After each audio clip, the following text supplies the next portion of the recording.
Alhamdulillahi ala ni'amihi az-zahirah wal batinah qadiman wa hadithan ashhadu an la ilaha illallah wahdahu la syarikalah wa ashhadu anna muhammadan abduhu wa rasuluh alladzi la nabiyya ba'da amma ba'du. Faqala Allah Ta'ala fil Qur'anil Karim, a'udzu billahi minasyaitonir rajim.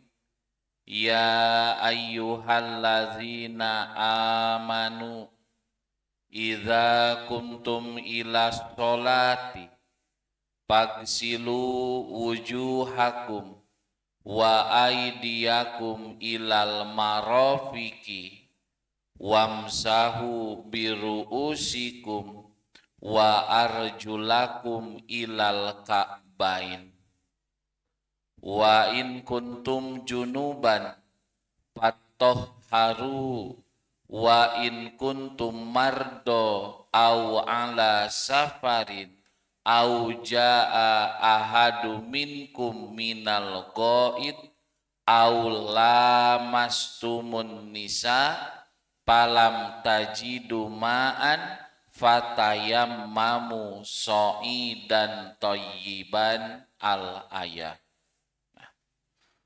Hadirin ikhwatu iman rahimakumullah, sebagaimana yang telah kita maklumi bersama, apabila kita memperhatikan yang namanya kitab-kitab fikih, tiada lain pasti diawali dengan kitab toharoh. Hal ini tiada lain menunjukkan kepada kita semua bahwasanya at-toharoh, bersuci itu mempunyai tempat istimewa di dalam Islam. Bahkan dalam satu kesempatan Nabi SAW bersabda, an-nadofatu syatrul iman. Kebersihan itu tiada lain adalah sebahagian dari iman. Maka kita apabila hendak melaksanakan sholat, maka kita harus bersih dari dua hal. Yang pertama tiada lain adalah hadas, dan yang kedua tiada lain adalah najis.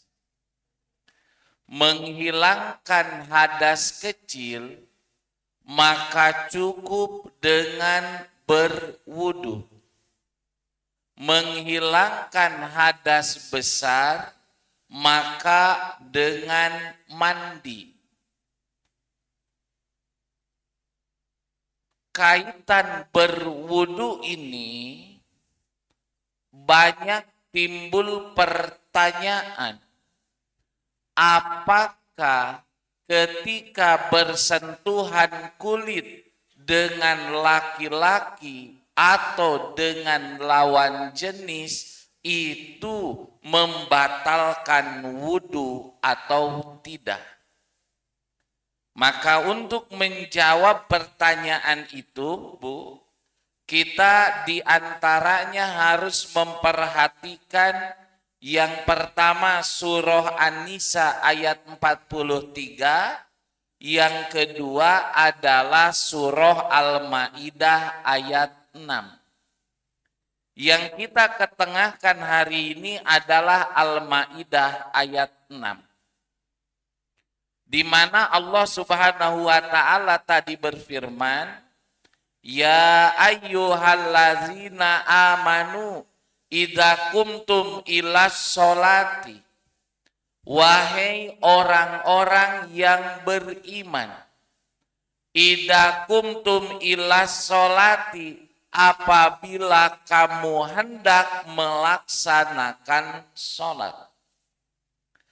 faksilu wujuhakum, maka basuhlah wajahmu, wa aidiyakum ilal marofiki, dan basuhlah tanganmu sampai ke siku. Wamsahu biruusikum, dan sapulah kepalamu, wa arjulakum, dan basuh kakimu, ilal ka'baini, sampai kedua mata kaki. Maka ayat ini sampai ungkapan wa arjulakum ilal ka'bain menerangkan kepada kita semua bahwasanya anggota wudhu yang wajib itu ada 4. Membasuh muka, mencuci tangan sampai sikut, mengusap kepala, dan yang keempat mencuci kaki sampai mata kaki. Maka ini adalah anggota wudhu yang hukumnya wajib. Karena nanti anggota wudhu itu ada yang sunnah, ada yang wajib. Yang mana yang sunnah itu? Yang sunnah itu adalah selain dari yang 4 ini. Gitu. Lalu bagaimana kalau ada orang wudhu cuman membasuh muka, mencuci tangan sampai sikut, mengusap kepala, dan mencuci kaki? Pertanyaannya, sah tidak wudhunya? Jawabannya sah. Kenapa sah? Dalam artian dia itu berwudu hanya sekedar melaksanakan yang wajib saja. Yang sunnahnya dia tinggalkan. Maka secara hukum sah wudunya.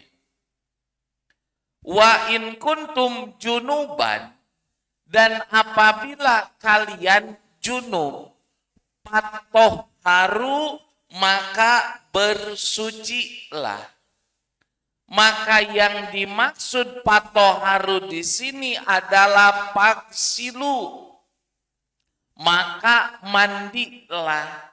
Maka wudhu untuk menghilangkan hadas kecil, maka mandi menghilangkan hadas besar.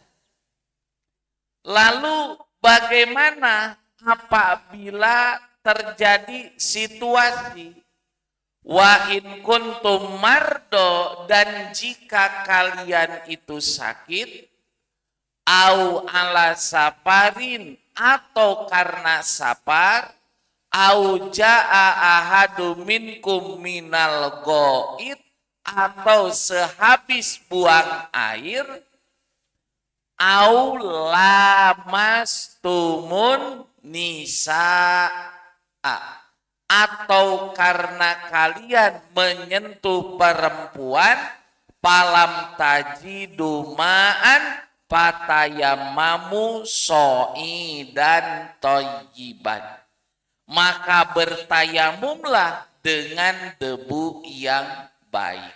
Nah, jadi tayamum ini boleh dilakukan 1 apabila sakit, 2 apabila sapar, 3 apabila yang namanya dia itu habis buang air besar atau air kecil, atau menyentuh perempuan kemudian tidak ada air. Maka bertayamumlah dengan so'i dan toyiban, dengan debu yang baik. Kata so'id itu adalah masoida ala wajil ardi, yang naik ke permukaan bumi. Sehingga tayamum bukan hanya boleh misalkan ke atas meja atau misalkan ke kursi, maka langsung ke udara seperti ini pun itu boleh. Sebab yang dimaksud so'id adalah so'ida ala wajil ardi, yang naik ke permukaan bumi. Itu yang namanya so'idan. Nah, itu. Nah, kembali kepada pertanyaan tadi, apakah benar yang namanya menyentuh perempuan itu bisa membatalkan wudhu? Karena kan tadi ayat ini bicara tentang wudhu, lalu berbicara tentang yang namanya mandi janabah. Lalu bagaimana kalau ada orang yang dia itu punya hadas kecil, hadas besar, lalu tidak ada air, maka gantilah dengan tayamum. Sampai sini dirasa sudah beres. Nah, tinggal ada pertanyaan, apakah benar menyentuh perempuan ini bisa membatalkan wudhu? Dalil yang digunakan oleh orang-orang yang mengatakan apabila bersentuhan kulit dengan perempuan itu membatalkan wudhu adalah ayat ini.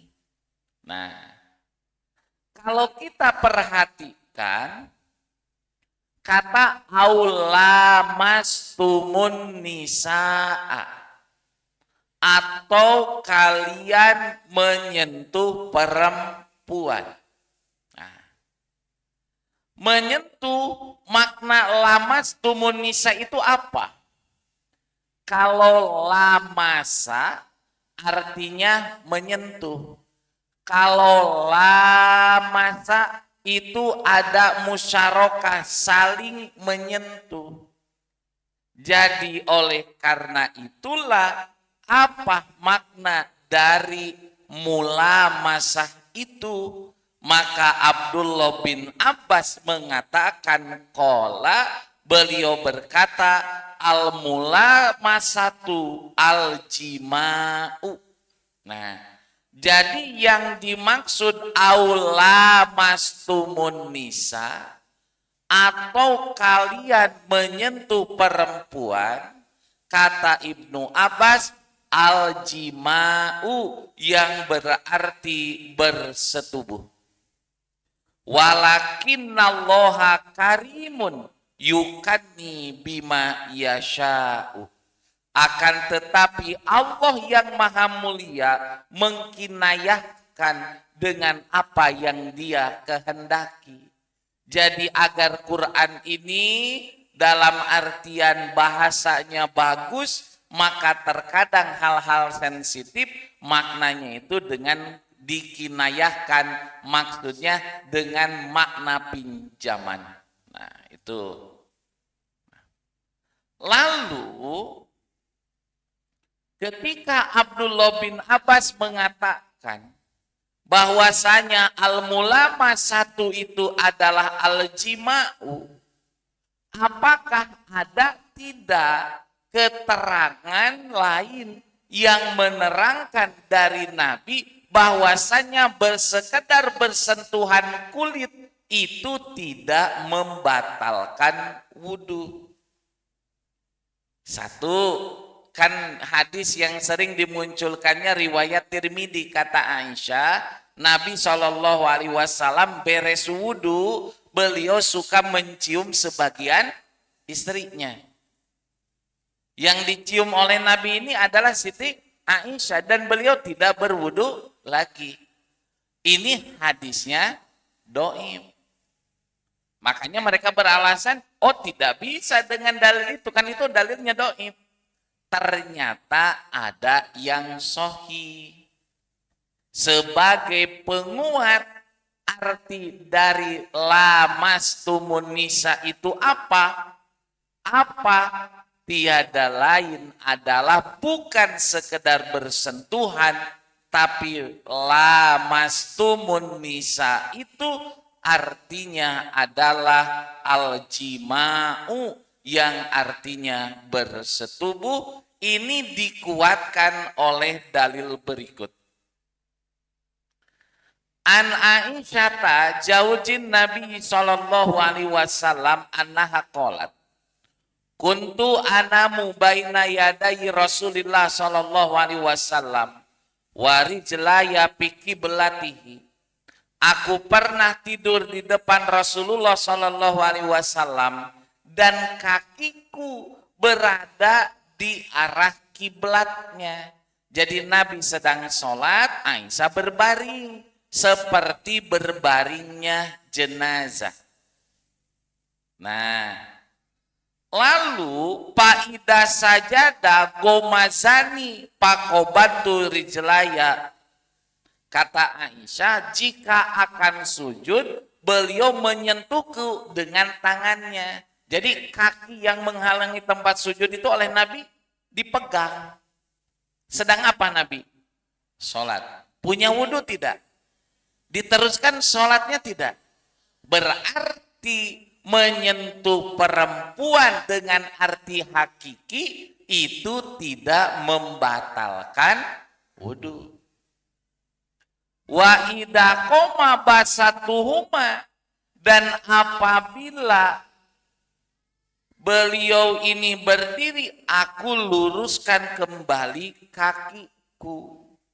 Qalat wal buyutu yauma idin laisa fiha masabihu. Pada zaman itu rumah-rumah tidak memiliki lampu. Dan masih dari Aisyah, ia berkata, laqad ra'aitumuni mu'taridatan baina yaday Rasulillah sallallahu alaihi wasallam wa Rasulullah sallallahu yusolli paida aroda an yasjuda gomaza rijli padomam tuha ilaya summa yasjudu.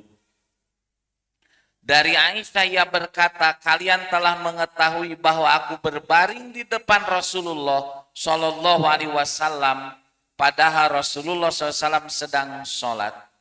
Apa beliau hendak sujud, maka beliau meraba kakiku, lalu aku menarik kakiku, kemudian beliau sujud. Jadi Rasulullah ketika mau sujud kan ada kaki, diraba oleh Nabi kaki Aisyah ini.